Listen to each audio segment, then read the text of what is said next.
Imagine death not as an end, but as a transition, not as emptiness, but as the beginning of something terrifyingly real. Lucy Garner, a 39-year-old mother of two from Indiana, had never been interested in religion. She worked as an accountant, loved order, documentary films, and morning coffee with caramel syrup. Her life had been predictable until the day she died. It happened during a car accident, a head-on collision at 90 kilometers per hour. Lucy felt no pain, just a sudden impact, a flash of light, and absolute silence. 7 minutes later, doctors declared clinical death. And during those 7 minutes, by her account, she lived an eternity. But the most incredible part isn't the afterlife experience itself. It's who she encountered there. At the heart of that dark space, among visions of suffering and redemption, Lucy saw a figure who had been part of her life since childhood, Michael Jackson. The man whose music had played in every household, whose life epitomized fame while simultaneously symbolizing eternal loneliness. It was he who approached her in hell. It was he who spoke to her. And it was he who revealed a truth to her, one she could have never grasped through life experience or church doctrine alone. Lucy Garner was born in the small town of Bloomington, Indiana. No tragedies, no extreme life circumstances. She had always been in the shadows, as she herself put it. One of those people who do their work, dislike loud gatherings, and stay out of politics. But she had one source of joy, one spark of emotion, the music of the 1980s, especially Michael Jackson. From a young age, she collected his records, knew all the lyrics by heart, and as a teenager, she would dance in front of the mirror to Thriller. She wasn't a fanatical admirer. It was just his voice reminded her that the world could be magical, even if only for 3 minutes and 45 seconds. In February 2022, Lucy was involved in a serious accident. She was driving home on the interstate when a semi-truck veered into oncoming traffic. The impact was instantaneous. Paramedics recorded cardiac arrest 2 minutes after the collision. 7 minutes of clinical death. Those 7 minutes changed her forever. When she regained consciousness in the ICU, the first thing she said to the doctor was, "I know what eternity smells like." And then, I saw Michael, and he was crying. At first, her words were dismissed as delirium, but Lucy insisted it had all been real, not a dream, not a vision, not a fantasy. She remembered every detail, the atmosphere, the sounds, the images, even the words spoken by the one who, she believed, had found his shadow in hell. Lucy describes her awakening as something simultaneously familiar and alien. She did not feel her body, yet was absolutely certain of her existence, not as flesh, as consciousness. At first, there was darkness, not emptiness, but darkness, viscous, profound, as if poured from crude oil. In this darkness, she heard no sounds, yet sensed vibrations, as though millions of thoughts, foreign, frightened, embittered, were whispering beneath the skin of existence itself. She did not walk, she did not swim, yet she moved, slowly, inward. The first image emerged, a gloomy hall with ceilings stretching into infinity. The floor, made of cracked black glass. Lucy saw a reflection, not her own, but countless faces distorted by pain. Some were silent, others moved their lips as if trying to speak, yet no sound came. They all seemed to recognize her. She turned, and for the first time saw the figure. First, a silhouette, male, tall, slender. Then, details. A black jacket, gleaming shoes, eyes without whites, only infinite sorrow, and the voice, unmistakable. I did not know you would come, but now that you are here, I must tell you. Lucy froze. She could not utter a word. Before her stood Michael Jackson. Not the stage performer, not the pop culture icon. This was his essence, emaciated, scarred, a man exhausted by the images the world had forced upon him. He stepped closer. "This is not quite hell," he said.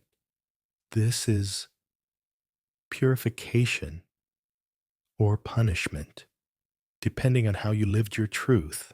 Walls began to materialize around them, not constructed, but rather remembered by her consciousness, like stage sets crafted from memory. She saw an enormous hall covered in mirrors. Yet these mirrors reflected not images, but scenes, fragments of other lives, each one an act of confession. "This is not merely a place," Michael explained. "This is what you refused to see while alive." One hall contained a concert stage where fans screamed, and there he stood upon it. Yet his face, utterly expressionless. Another hall swarmed with reporters, tearing through the air with camera flashes, all demanding attention. And the third, the most terrifying. He sat in shadows, alone, with a doll upon his knees. Not a child's toy, but a metaphor. "Here," he said, "I feel every thought I ever concealed. Not from the world, from myself." Lucy asked, her voice trembling, "Why are you here?" He did not answer immediately. Only after a long pause came his reply. "Because I love the image more than the truth." Then he added, "But you can still leave." Lucy and Michael walked through an endless corridor. It was paved with words. Not letters, but thoughts carved into the walls, confessions of others, their fears, moments of weakness. Lucy read them and felt each one resonate within her, as if she too had once thought the same. This was not hell in the conventional sense. It was a mirror of human essence. Michael spoke calmly, as if he had long since made peace. "There are no flames here, because the most terrible torments are not inflicted by fire, but by realization." Lucy asked why he was the one guiding her. The answer was unexpected. "Because I am one of those who understood too late. My life was built from illusions. I gave everything to be loved. But I did not know who I was when the lights went out." They entered a hall where the walls glowed with a soft blue radiance. There were hundreds of figures, not people, but concentrations of consciousness, each experiencing their own truth. Some wept, some prayed, some laughed, not from joy, but from despair. "What is this place?" Lucy asked. "This is the zone of revelation," Michael said. "Here you see yourself, not with your eyes, but with your essence. If you have been honest, you grow lighter. If you hid, you lose your form." He fell silent, then added, "I was hidden for too long. By producers, managers, the public, but most of all, by myself. I became what the world wanted to see, not who I was inside." Lucy trembled. This place felt too real. Her own thoughts began becoming audible, as if someone were keeping a diary of her soul. She heard a voice, not Michael's, her own, but from the past. "I will never be worthy.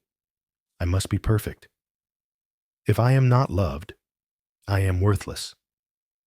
Then Michael placed his hand on her shoulder and said, "You can leave this place, but only if you forgive yourself for everything you concealed.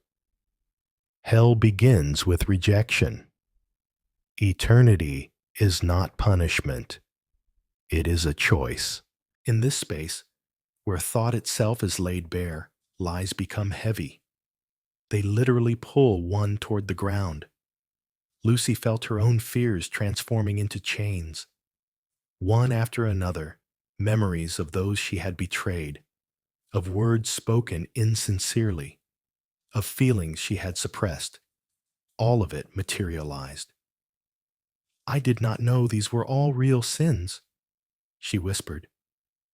Michael looked at her with sorrowful tenderness. "Most do not know. People think sin is what is forbidden. But true sin is when you do not live in your own truth, when you betray yourself to be convenient, when you do not love neither others nor yourself."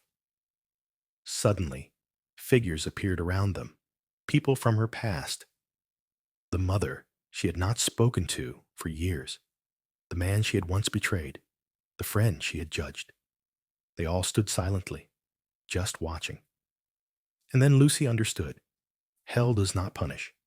Hell reveals, down to the minutest details. It unfolds the soul like a book, page after page, and you cannot look away. "I did not know all of this would remain within me," Lucy whispered.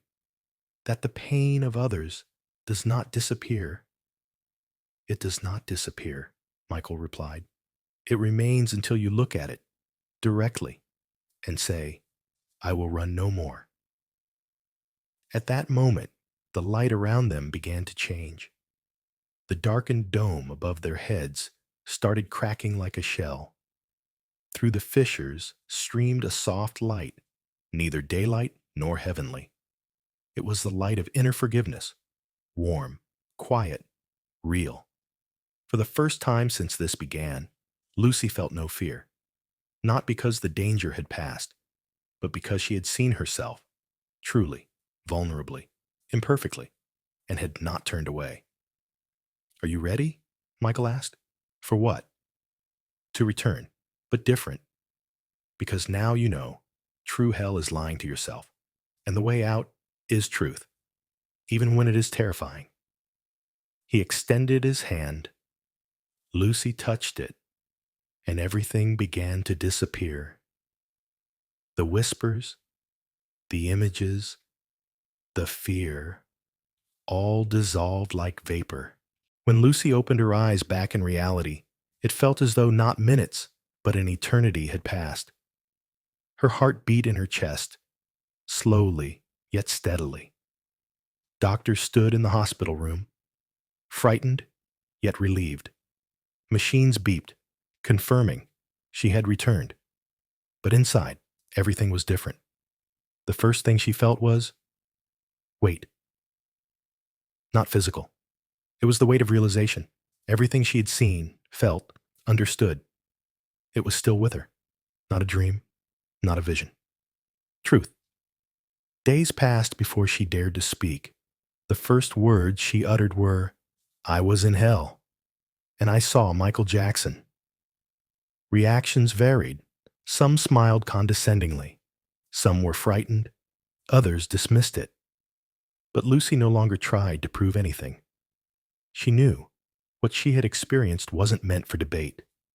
It was meant for each action. She began to write. First, letters to those she had once wronged. Then, a diary. In it, she described everything: the corridors of darkness, the mirror of the soul, Michael's gaze, the voice of silence.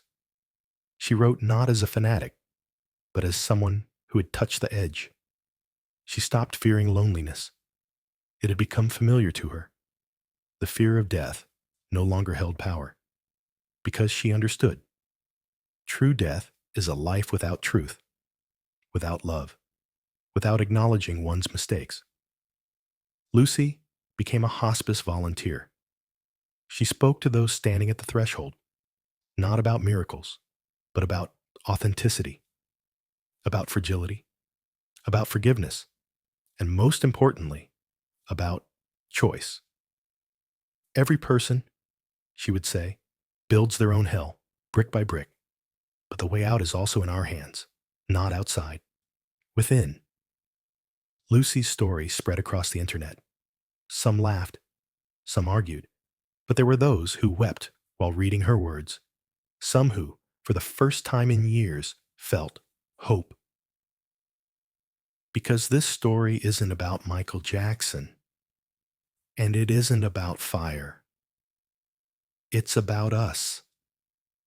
about what we hide, and about what we can change. Lucy never returned to her former life. Her old ambitions now seemed hollow to her, the pursuit of success an illusion. She found work unrelated to prestige or high income. All her attention was now focused on people, on listening, understanding, and, most importantly, not judging. She had changed not outwardly, but inwardly. Her eyes grew deeper, her speech slower. She had acquired that rare wisdom impossible to gain from books, only through pain, only by falling into the abyss and returning. Sometimes she dreamed of that hall where she first saw him, Michael, still sitting in the dim light, surrounded by sounds that once brought joy, but now served as punishment. But over time, these dreams began to change. They grew lighter, and in one of them, he simply disappeared. Did he leave? Someone once asked her. Or did I let him go? She replied. And now, to you, you who watch this video to the end, you're here for a reason. It doesn't matter whether you believe in hell, the afterlife, or spiritual revelations. This story isn't about religion. It's about the human soul, about the price of our actions, about the shadows we carry within and try not to notice. We love seeing greatness in people we've placed on pedestals, but beneath the masks of fame, wealth, and legendary status often lies loneliness, anxiety, mistakes. And if even someone like Michael Jackson could end up in a hell created by his own soul, then none of us are immune. But this isn't a sentence. It's an invitation to pause, to reflect, to change. If this story touched you, share it with others. Pass it on. Write what you think. And if you feel someone needs to hear these words, don't stay silent. Subscribe to Timeless Religious Stories channel. Here, we don't provide answers. We ask questions that need to be heard. Because sometimes, to understand where we're going, we need to look at the place we fear to end up. See you in the next story.